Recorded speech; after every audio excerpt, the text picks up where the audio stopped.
What's going on, everybody? It's your boy Chris, the Hickory Algorithm, coming to you from downtown Hickory. Town Hickory.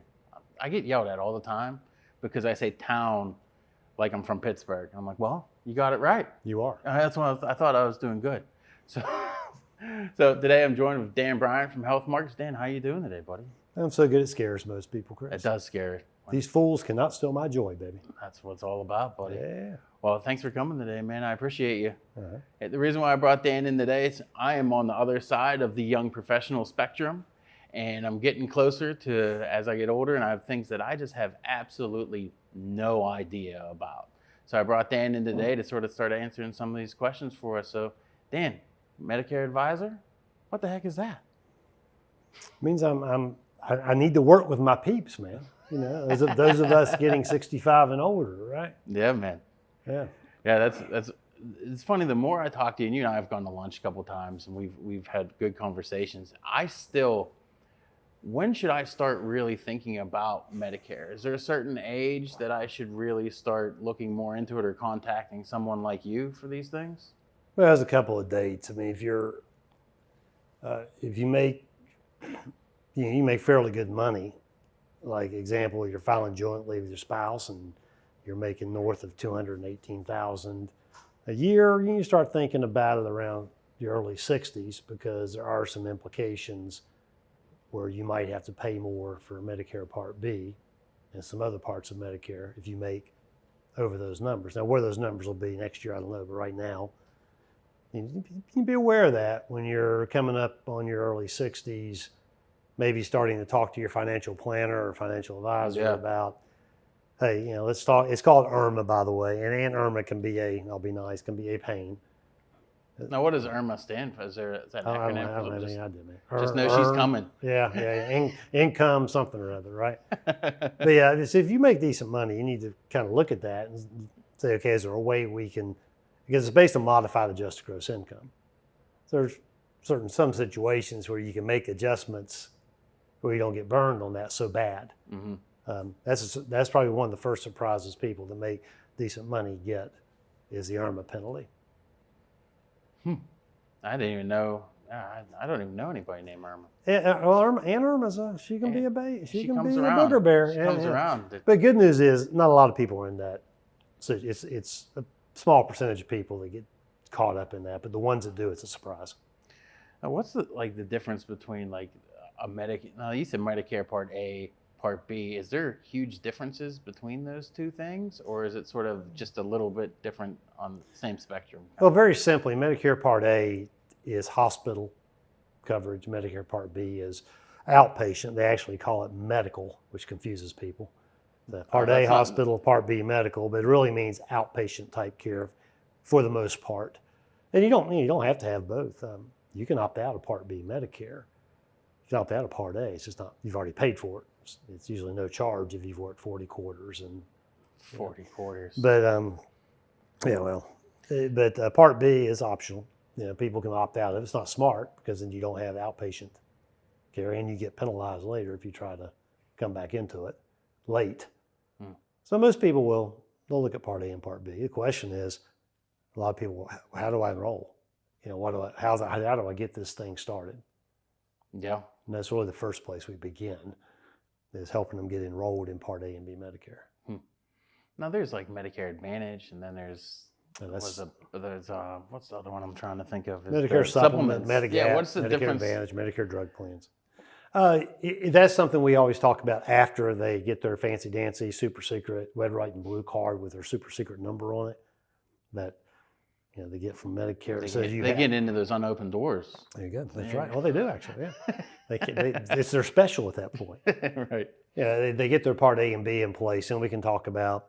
Let's start with Medicare Supplement. They call it Medigap, which is just insurance companies sell those plans to help offset the high out-of-pockets for Medicare.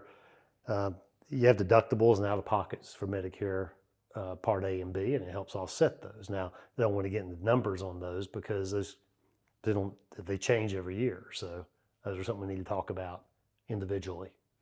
So they have, so you basically pick a A, B, and then you supplement from there, kind of thing. It just sort of like starts this whole tree, this whole thing is. Sure. I mean, that's why it's so important. I would imagine. And you don't have to. You can just let it ride and just deal with the out of pockets that come at you as if they you have come, to use kind of it. thing.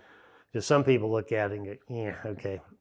Because honestly, the Medigap or Medicare supplement plans, I talked to a couple recently, and he's turning 65. It's like $153 a month for his Medicare supplement. And I deal with a number of different companies. That's just the one that fit him and what he was comfortable with. But then you have along with that, you need to do a Medicare drug plan, what they call Part D Medicare, which is a Medicare prescription plan. Okay? And you don't have to get it, but if you don't, you try to come back into it later, you're penalized for coming into it late. Really? So if you don't get into it before a certain age, or when you implement all these other things? Yeah, when your Medicare is set up, whether it's when you turn 65 or you're over 65 and retire from your group plan and you lose your group benefits, then you're going to set up Medicare Part A and B at that point. And then the Medicare drug plan is part of what the government requires you to pick up to cover prescriptions. I say require, they don't beat you over the head to do it, but you'll be penalized later if you try to get it after those points when you qualify for Part A and B. And then you ask about Medicare Advantage. It's just another way to offset the out-of-pockets on the original Medicare, the Part A and B. I gotcha. There's another way to do that. And usually those are really inexpensive. A lot of those are $0 premium a month, and they incorporate medical, drug, dental, vision, gym memberships, all this kind of stuff. But guess what? You've been paying for them your whole tax-paying life. They're very highly tax subsidized. That's why they're $0 to, I don't know, maybe $50 a month, Right. depending on the plan somebody chooses. But they aren't free. You've paid for them. You've been paying for them in your tax dollars because they're tax subsidized. Yeah, that's a whole nother conversation depending on what that person's lens they're looking at when it comes to, or do you pay for it or not? And it's like, yeah, you've paid for it. And that's a whole discussion that we have is we lay out the difference, or I sit down with them, lay out the differences. Really important to, tell me about your doctors. Tell me about your medications. Those are the key 2 pieces of information they've got to share with me so we can make sure we're designing the right plan for them. Yeah, because I would imagine if they're getting started, they want to keep their doctor that they've had for so long for the most part. You would think, yeah. You would think so.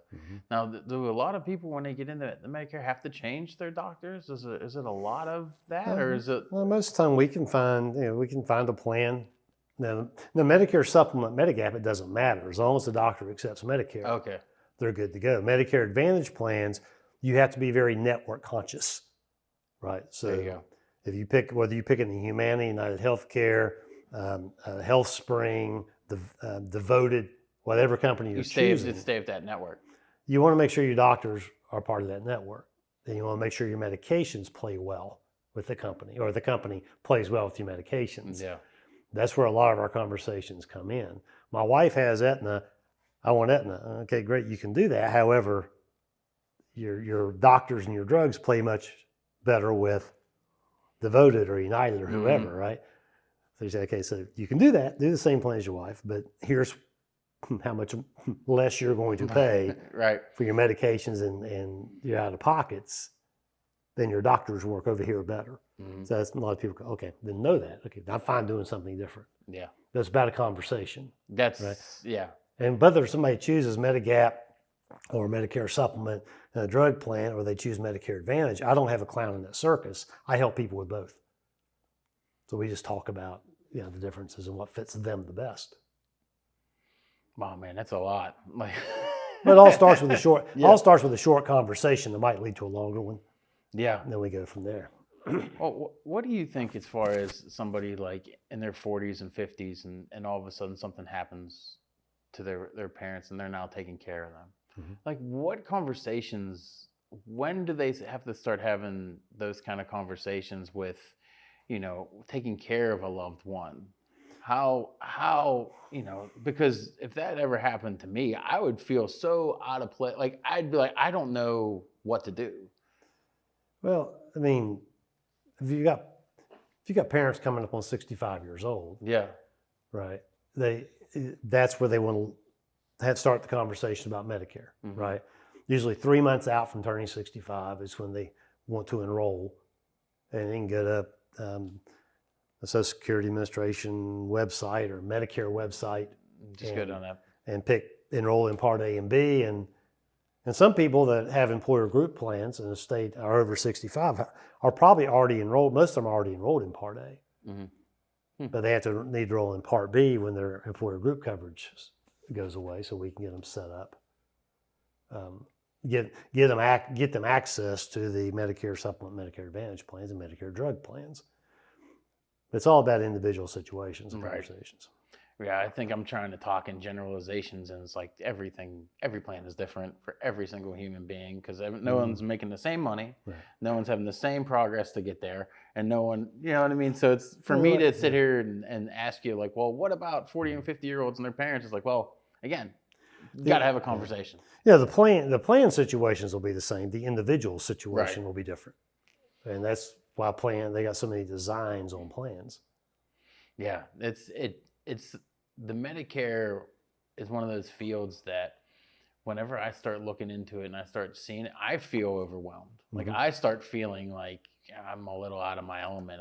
Who should I contact? And luckily I know people like you, where if I have a question, I know I can call and get it answered, and you're going to shoot me straight, which is something that I feel is lacking sometimes when you talk to some salespeople. It feels like that when you get a sale or something, it's like you're like, are they doing what's best for the person, or are they doing what's best for them? And every time I've talked to you, man, and we've had conversations, I know that I can call you and you're gonna shoot me straight, and I appreciate that, dude. One of the things I say a lot in networking get-togethers and to people that call me about Medicare, call a local number for something this important. Call an 828 number. Talk to somebody local, somebody you trust. There's a bunch of us that help people with Medicare. Okay, reach out to somebody local that has a vested interest in the community. It's called the grocery store test, right? Dude. If I see you coming in aisle 4, I don't want to duck up aisle 2, right? Or dodge a can of beans sitting at me in Lowe's. So you're more likely to get that attitude if you're dealing with somebody local. I promise you, you're watching TV at 2 a.m. That football star, that movie star on that commercial for Medicare, he's not going to be on the other end of the phone when you call. Right. Okay. So you'll have the same information, same plan options, chances are, from somebody local that you can sit down with or get on the phone with that is in the community. And it's funny you say that, because I feel like sometimes when I'm out there networking and doing the things that I do, I see you everywhere, dude. Like, I feel like every time I go somewhere after hours or something, there's Dan Bryant, man. It's called the whack-a-mole method of marketing. Yeah, you just show pop up my head up a lot of places. Show up everywhere until you get hit back down. I get knocked down a few times, but that's okay. Have you ever done well in whack-a-mole? Have you ever tried doing well? Like, I can never. I end up using my hands. With, they give you that that sledgehammer thing, and it's like, nah, we gotta just. That's because you have unlimited patience. That's why you've. Yeah, that's one thing that I got in spades, patience. But yeah, man. I think that what you do is just so important when it comes to just having somebody that you can just call, because I think it feels so daunting sometimes. It feels daunting for me, and I'm in my I'm in my 40s, and I'm looking down there and I'm just like, man, I don't know. I hear my brother is 16 years older than I am. My sister's 18 years older than I am, and you hear them talk about things that throughout my whole life, it's been like, oh, that's so far away. Well, now here we are on the other side of the young professionals. You know what I mean? You're not that anymore. Sure. So, I'm trying to get ahead of that a little bit, talking to people that know a heck of a lot more than I do about certain things. And you're definitely one of those people. But I wanted to ask you, what are your top 3 places to meet for lunch? Because I'll go.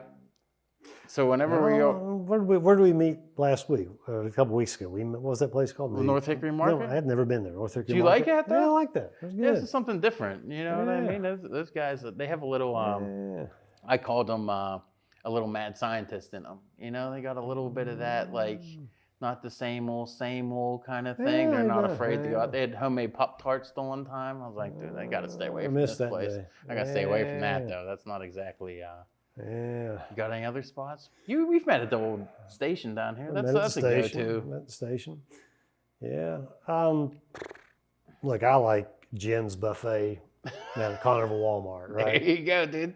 You know, my wife's not anti-buffet, but rather not do it. So whenever she's out of town or something, or I'm eating, that's where you go. If she's got a meeting or something, I find either Golden Corral or Jen's Buffet. Yeah. I go.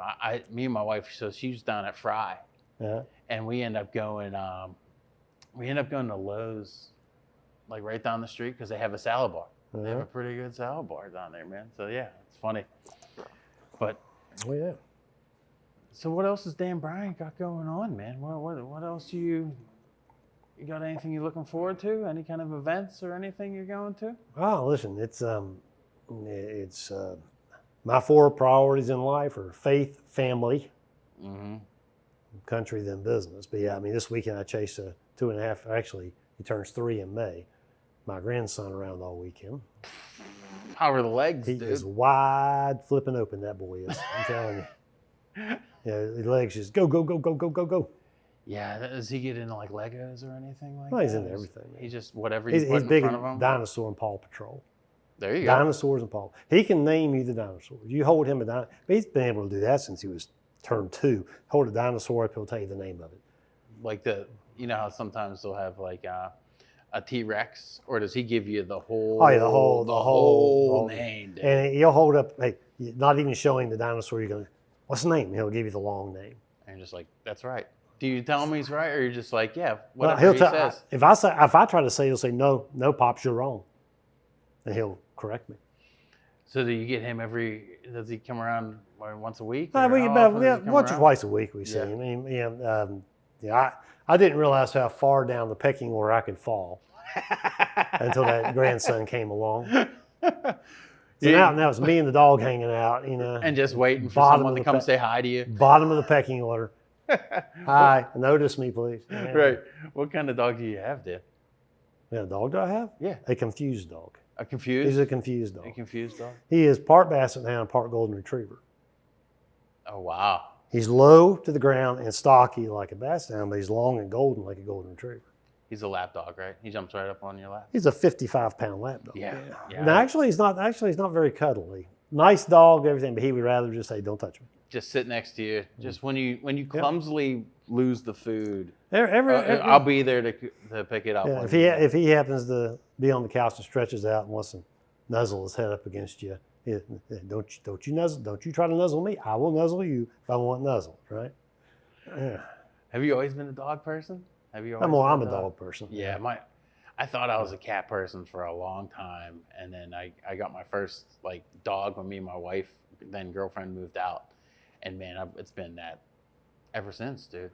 Ever since. Yeah, I'm nothing against cats, just never turned me on. Yeah, it just hasn't done anything for me. Although I did, my son and his wife, my daughter-in-law, had a Mancoon. You know what a Mancoon is? No, what is? It's about a 30-pound cat. Are those like It's a flipping bobcat. I was gonna say, those ones that have like leopard prints and things like that, and you have to, like, what was it like living with one of them things? I don't know. I go over there and visit. No, that cat. I mean, I'm fearless. That cat scared the heck out of me.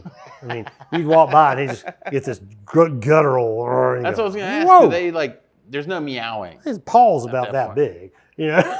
They have to get him clipped too, I would imagine. Oh, geez, just those big paws and what was really funny was watching. They have a little dog, a little yapper dog too.